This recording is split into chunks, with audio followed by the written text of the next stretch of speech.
Some of y'all might not know this, but in 2012, the Warriors had to make a trade at the guard position, and it was either a young Steph Curry with ankle issues at the time or a proven star, Monta Ellis. Well, we all know what happened. Ellis got shipped, and Chef Curry got the keys to the kitchen. At that time, though, the fans were upset, booed the team, and wished the Warriors would have kept Ellis, and because Curry was a lot younger at the time, that type of talking got into his head. Well, Monta, being the star that he is, called up Steph and said, "Don't worry about all of that, man. Just keep working hard. You're in a great situation. It's your team." We all know what happened with Steph Curry and the Golden State Warriors, but now, about 10 years after that, where exactly is Monta Ellis? Well, before I can get into what happened with the former Warriors star, I gotta take you back in time to see where Monta Ellis first started. Monta Ellis, like Kobe Bryant and LeBron James, was one of the few players that got drafted directly out of high school. However, unlike the other stars who were targeted in the lottery, Ellis was drafted at the 40th spot in the second round of the 2005 NBA draft. This, in and of itself, is a fairly unique aspect of Monta's career. Most NBA stars that get drafted directly out of high school usually get drafted within the first 14 picks. To come out of high school and land all the way in the 40th pick in the second round, it's kind of special, or at least somewhat unique. I can just imagine how Monta was feeling on draft night when he saw the first round coming to a close without hearing his name being called. Can you imagine that, guys? Can you imagine thinking that you're good enough to forego college and go directly to the NBA, so you declare for the NBA draft only to see name after name after name getting called, and no one seems to want to draft you? Man, Monta Ellis must have had nerves of steel to not lose it on NBA draft night. As Ellis saw player after player being drafted to different teams, I'm sure little cases of doubt crept into his mind that maybe, just maybe, he wasn't good enough to make the leap directly out of high school into the NBA.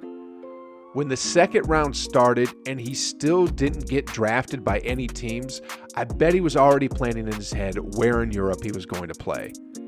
Oh man, the sigh of relief, the immense sigh that must have left his mouth when he heard his name called at the 40th spot.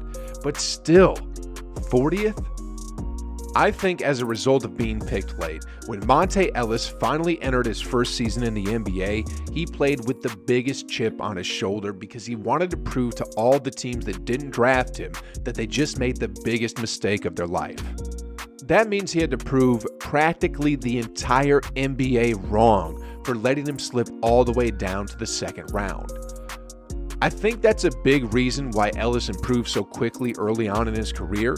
He had a burning fire inside of him that just got bigger and bigger. The funny thing is, though, in all 2005 NBA redrafts, Monta Ellis would have ended up on the same team, the Golden State Warriors.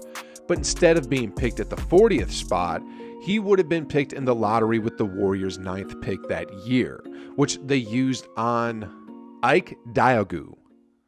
I wonder if Ellis would have played with the same fire if he got drafted earlier. But anyway, we'll never know. Let's take a moment to appreciate the Golden State Warriors' ability to steal quality players in the NBA draft at less than favorable draft spots. I mean, Steph Curry at number 7, Clay at number 11, and Draymond at number 35.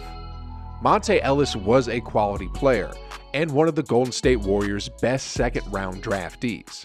Heck, he's probably one of the better second-round picks in NBA history. I think it's fair to say that Monta was one of the best players to come out of his draft class in 2005. Off the top of my head, I can name at least 20 players that Monta had a better career than. Well, maybe I can't name 20 off the top of my head, but I can certainly give you a good amount if I were to do a small amount of research. I know he was certainly better than Marvin Williams, who got drafted at the second spot in the draft. Anyway, let's keep the focus on Monta. His rookie season wasn't the most spectacular. He only averaged around 7 points, 2 rebounds, and close to 2 assists per game while playing 18 minutes. If I were being honest, the Warriors could have given Monta a bit more time than those 18 minutes per game, but better things were to come. In his sophomore season from 2006 to 2007, Monta Ellis averaged 16 points per game, dished out over 4 dimes per game, and as a small guard, managed to grab more than 3 rebounds per game. These numbers were good enough for Monta to play a major role in the Warriors' playoff run after they missed the playoff for the previous 12 years. Monta's increase in scoring was really good for the Warriors and was the largest increase in the entire NBA that year. As a sophomore, Monta Ellis was good enough to start in 53 of 77 games that he played during the 2006 NBA season.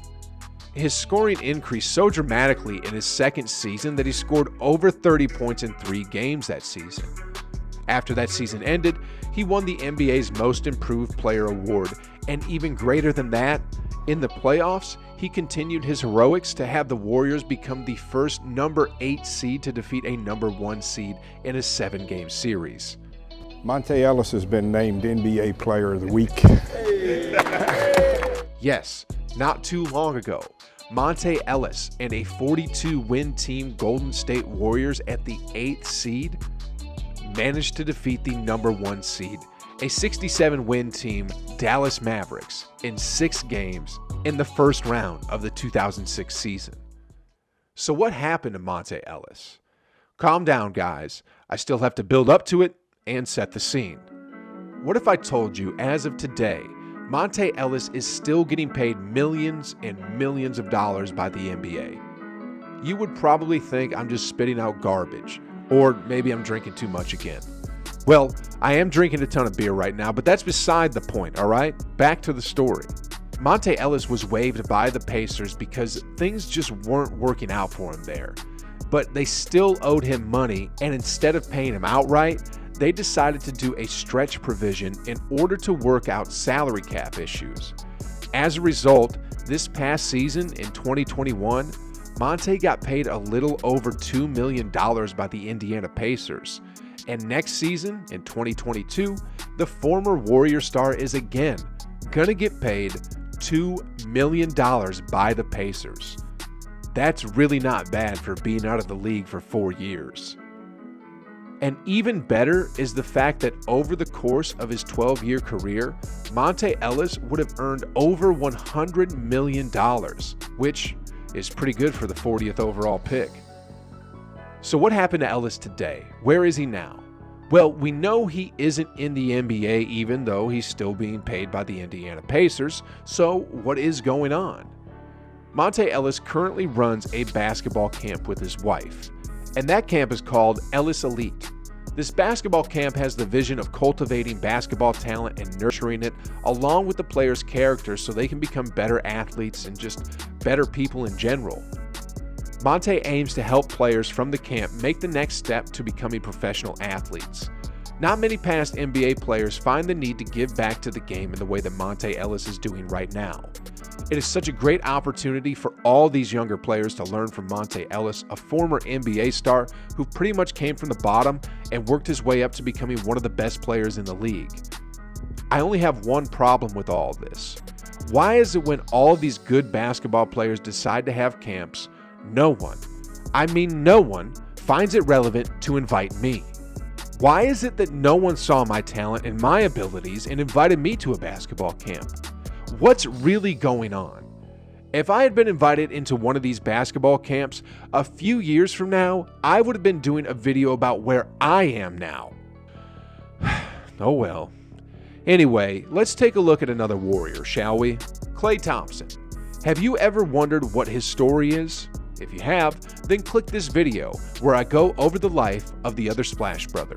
He does have an interesting past, you guys, so you'll want to check out this video. Click it, watch it, and I'll see you on the other side.